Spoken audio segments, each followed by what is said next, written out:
In the news this week, activists demand marriage equality as Australians marched on the streets. And authorities stepped up their efforts against drugs, seizing more than 20 kilograms of methamphetamine.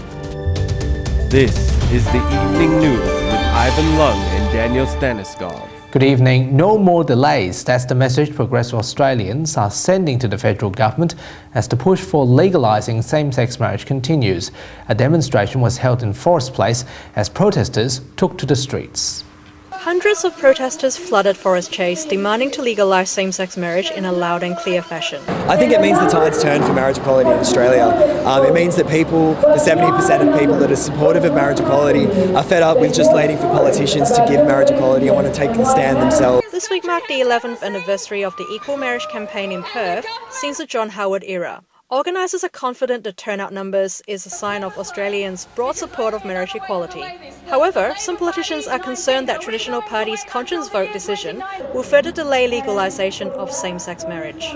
Even the United States of America has managed to pass this reform with a great big conservative movement against it.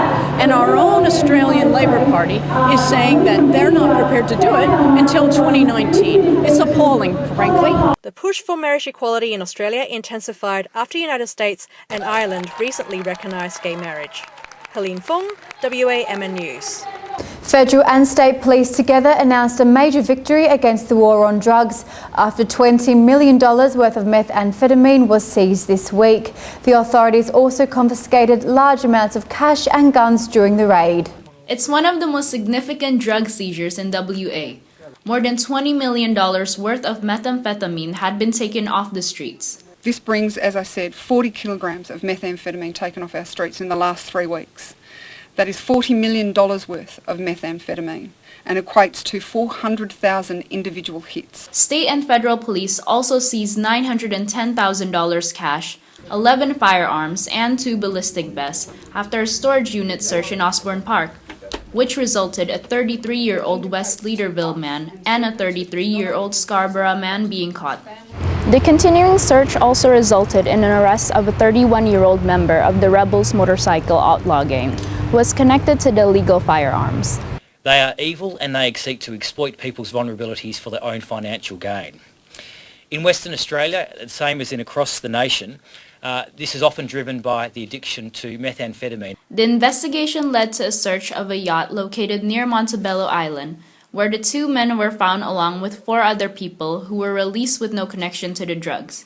The men had appeared in court and charged with possesses with intent to sell or supply. Cecilia Faustina, WAMN News. Local mayors have voiced their opposition towards the idea of capping council rates for residents and businesses. Their comment comes after Minister Tony Simpson's speech during this week's Walgett conference. Local governments are elected by the community, and the community may want to elect a local government that has low rates, and they can elect that if they wish, or they may want to elect a local government that has higher rates but does more things. So to talk about rate capping is ill-informed from the local government, the impacts upon local government, especially with the cost cutting and the cost shifting. And if the government's going to cap rates, well, it will obviously force all local governments to have a reassessment of where they're at and what can be provided in the way of services. The corruption scandal in Malaysia has spread to Australia, with local Malaysians planning to protest in Perth at the end of the month.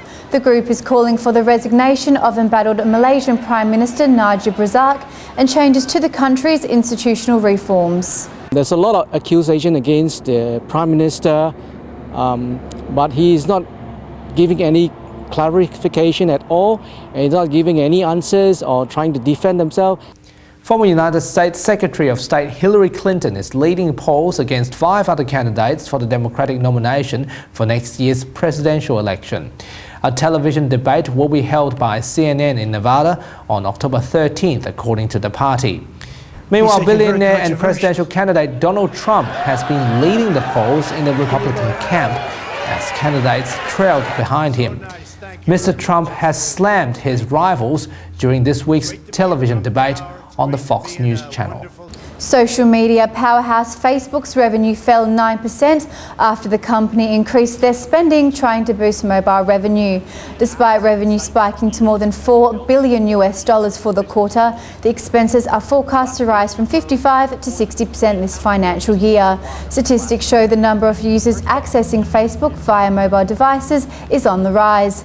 Meanwhile, more than 700 million users are using the Facebook Messenger app.